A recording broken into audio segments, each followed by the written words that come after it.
அமெரிக்கால இன்னைக்கு ஒரு அழகான ஸ்ட்ராபெர்ரி ஃபார்ம் தான் வந்திருக்கும். சம்மர் வந்துட்டாலே ஃபேமிலியோட வந்து என்ஜாய் பண்றதுக்கு ஒரு நல்ல ஸ்பாட்னா அது வந்து இந்த ஃபார்ம் தான். வெறும் ஸ்ட்ராபெர்ரி பிக்கிங் மட்டும் இல்லாம பிளாக்பெர்ரி, ப்ளூபெர்ரின்னு நெறைய வெரைட்டிஸ் போடுவாங்க. அடுத்தடுத்து அந்த ஃபார்முக்கு போறதே ஒரு தனி எக்ஸ்பீரியன்ஸ் தான். இந்த மாதிரி பக்கெட் குடுத்துருவாங்க. இந்த பக்கெட்ல எவ்வளோ வேணா பறிச்சு போட்டுக்கலாம். எவ்வளோ பறிக்கிறோமோ அதுக்கேத்த மாதிரி வெயிட் போட்டு நம்மளுக்கு பிரைஸ் சொல்லுவாங்க. ஸ்ட்ராபெர்ரிய மோஸ்ட்லி இந்த மாதிரி ரேஸ்டு பெட்ஸ்ல தான் பிளான் பண்ணுவாங்க.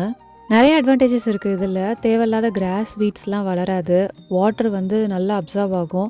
நல்லா ஃப்ளஃபியா வளரும். நான் இந்த அளவுக்கு இன்னைக்கு பறிச்சிருக்கேன்.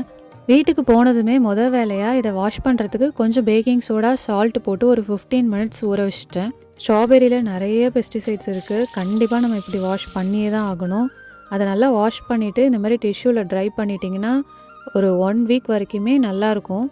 நெறைய ஸ்ட்ராபெர்ரி இருக்கிறதுனால இத கொஞ்சம் சாப்பிட்றதுக்கு எடுத்து வச்சுட்டு மீதிய ஜாம் தான் பண்ணலான்னு இருக்கேன். அத இன்னொரு வீடியோல பார்க்கலாம். பாய்.